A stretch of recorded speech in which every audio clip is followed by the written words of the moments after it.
welcome back to Stable Together for the fourth review segment.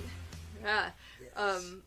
A comic review segment for October 10th, 2018. I'm Ooze. I'm Sudon. And I'm Peachy. And I'm going to be talking about Red Hood Outlaw, number 27. But first, just because we have to do a little bit of background, Yes. I'm actually going to go into this book, and then once we need background, I'll explain why we need background. Okay. Because it's a whirlwind of emotions and terribleness. Let's just call it what it is. It's a crisis. Shh. Shh. Shh. So it opens up with Jason being in Merca. Apparently, it's in Merca somewhere, and goes into a diner. This dude's hitting on the waitress and trying to get her number.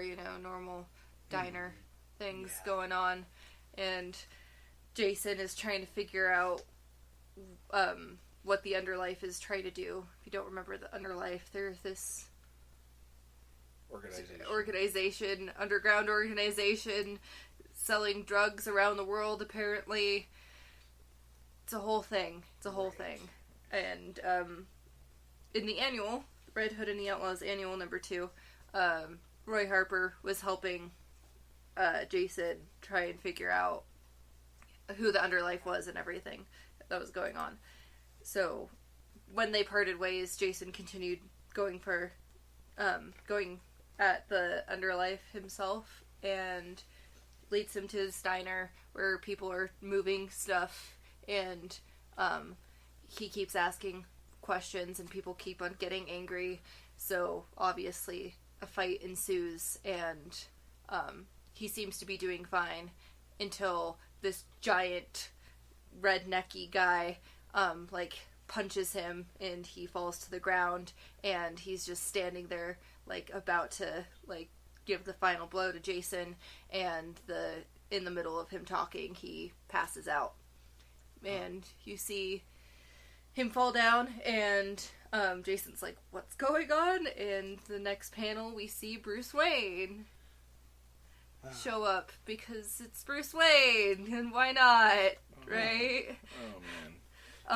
Which also, if you don't remember... Is Ashley Bruce Wayne, or is he Batman? Bruce Wayne. Okay. Yeah, Bruce Wayne. Not Batman. Bruce Wayne. Oh. Suit, fancy car out front that's not the Batmobile.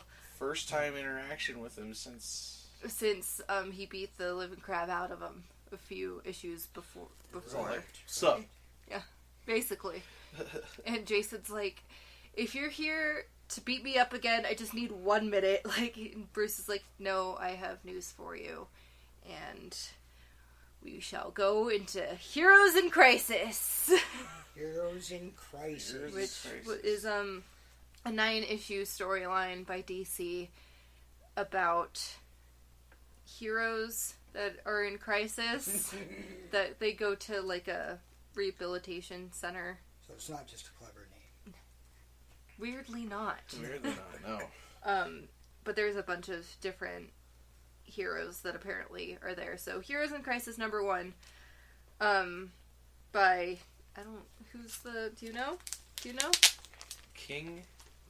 Man? Maury? Is it Tom King? I don't have it. You don't have it. It's not here. Yes, Tom King is the author. Pulled that one out of my arse! Nice. And Clayman is the is the artist. Clayman. Not to be confused with Clayface. No. Not even a little bit. But Heroes in Crisis opens up with Booster Gold in a diner, drinking coffee, and a waitress telling him that they don't see very many heroes where they're at, which is somewhere Nebraska. Gordon, Nebraska. And outside we see Harley peering in, looking supposedly for Booster Gold, I guess. Now, do know one little detail is Booster is not... He's been in a battle. He's all Yeah. bloody, kind of torn, tattered, and as Harley Quinn comes in, you notice the same thing. Something happened to her. Something happened to him. Yes. And then there's a red streak flying through the air, which, of course, is Superman. Right. Obviously, something's going down. We don't quite know about yet. And then we get these small interviews, sort of, with a couple of the heroes and Harley, kind of just explaining what's going on in their heads. And like Harley was a psychologist back before she went insane because of the Joker. Dr. Harleen Quinzel. Yes. So she is like, this is a bunch of malarkey, and like none of this is gonna help me, and I've been on the other side and had to listen to people complain. It was my mom, it's my dad, this is why I'm messed up, and what I should have been doing instead of listening to them was hitting them with a sledgehammer. And then she starts to cry, and she's obviously very messed up in the head, like, other than being crazy, but like emotionally messed up. Yeah, they give us a bunch of different heroes, like, what was that one kid's name? I'm just warming up. Hotspot was the name she said. Hotspot. And he's saying that, like, when he's in a fight, a lot of the time he gets scared, but using his catchphrase helps him and other people in the situation be less scared. But also you see Superman finding his dead body in a field. So, like... Amongst... the other one was the knight? The bird? Blue Jay. Blue Jay. He's like, I make myself small. And he shrinks. See? Yeah. and the panels before that, you see a bunch of birds with one of them has his costume in their mouth and like blooded guts. So he's obviously not okay. Yeah, and they panning out as progressively as they're telling the stories. You're seeing that there's not just these two dead heroes. There's a bunch of dead heroes in this field. Oh my god. Yeah, and then like back and forth with Booster and Harley fighting for whatever reason. I don't know what's going on with that, but she has a piece of pie and the waitress offers her some tapioca pudding, and she's like, "Can I tell you something?" to Booster, and he's like, "Sure." She's like, "I hate pudding." And I'm like, "That's great. That's great. Nice. I love that." I hate pudding. Yeah, and oh god. And then we, there's like a farmhouse in the middle of the nowhere that they're in that Superman walks into, and another 2 dead bodies on the ground. Oh. This farmhouse turns out to be the sanctuary. Yes. The sanctuary where these heroes were supposed to be coming for therapy and such. And to get better. Yeah. So this place that you were talking about at the beginning of... Yes. Red Hood Outlaw there. Yes. Yes. So the 2 dead bodies that Clark walks into is Roy Harper and Wally West. Oh my god. Yeah. Dead in their costumes. Super dead. Yeah, it's like, what the fuck? Oh, wow. Wow. It's October. Yeah. It's October. Like, oh, fuck. Like, it's not like, oh, Superman's dead. No, there's a lot of people dead. Yeah. A lot of people. So who were do you know all of the other heroes, or can... These are all other heroes that have been... Oh, they haven't been exposed. They're just people, metahumans with powers. And... No, they're heroes. They have costumes. Oh, and stuff. okay. I'm just not sure who they are. Okay. Huh. And then we have Roy doing his little interview and whatever, being like, yeah, I'm a hero and also an addict, and like, because he's human. He's not a metahuman or anything, so he would go to the hospital and get pain pills and then keep getting more pain pills, and he would be seeing like a bunch of different doctors and going to a bunch of different pharmacies to get pain pills, and then seeing people who weren't quite doctors or weren't quite pharmacists that would also get pain pills, but it was wrecking his liver, so he decided to go to Needle to save his liver and save some money. And he's like, that's what heroes do, right? They save things. Oh, wow. This is hardcore right here. DC's not messing around. No. So this whole time you're also seeing the Harley and Booster Gold are really going at it. Like, Booster's just defending himself, but she's just like stabbing him with a butter knife. With a butter knife. Wow. And he escapes out of the diner, and she happens to be on him, and she's getting ready to stab him, and he's like, if you do, we'll both fall. And she's like, duh. Yeah. Harley. And then stabs him right in the neck.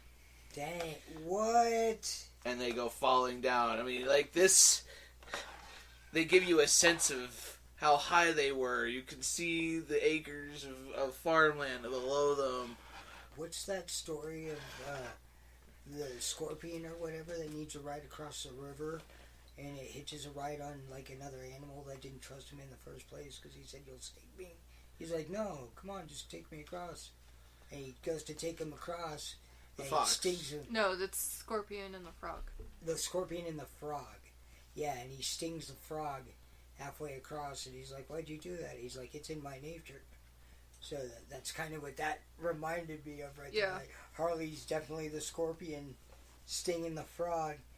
That's cool shit. Yeah. But yeah, so then we also see Clark finds the sanctuary, the people who were supposed to be helping the heroes. It was apparently a bunch of robots that were made from Kryptonian technology. Yeah, Kryptonian technology. Oh gosh, what do they say that they like their traits? More, don't they say that? It was just there. Apparently skipped that page. Butlers? They're infused with the will of Batman, the compassion of Wonder Woman, and the honor of Superman. Oh. So, like, the things that you need in life to, be better as a person. Right. Yeah, in that scene you see them all laying dead. The robots all taking dispatch. They were supposed to be like the first line of defense, and you do see that symbol on that wall, the sanctuary symbol, in which they are all interviewing in front of back there. Yeah. And it says the puddlers are all dead. Yes. I don't know what that means. A puddler is someone who works in iron, makes weapons and swords, skim the molten metal. Remove the impurities. Yes, remove impurities, according to Wonder Woman. Okay. So Batman deduces that something happened, somebody at the sanctuary being treated. Yeah. And that a lot of people have died, and it was somebody's fault. So basically, they have to figure out who would have done this and who knew about it in the first place. Right. That's crazy. Yeah. Yeah. With no clues left behind, like just dead heroes everywhere. Basically. This next one, but we go into, you see Blood and Water and Booster Gold, like,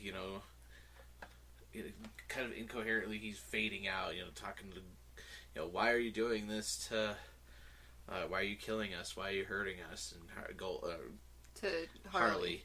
They're on the ground now, and she's like, oh, how deep did you crack? Yeah, and she's like, I'm not the one who did... I'm attacking you, yeah, but I'm not the one who killed them. You are. And I'm like, what? And then they go to Booster Gold's interview, and he's just like, I'm the greatest hero you ever heard. You've never heard of. Yeah, you've never heard of. That's when he does the will and compassion and all that. Yeah, so he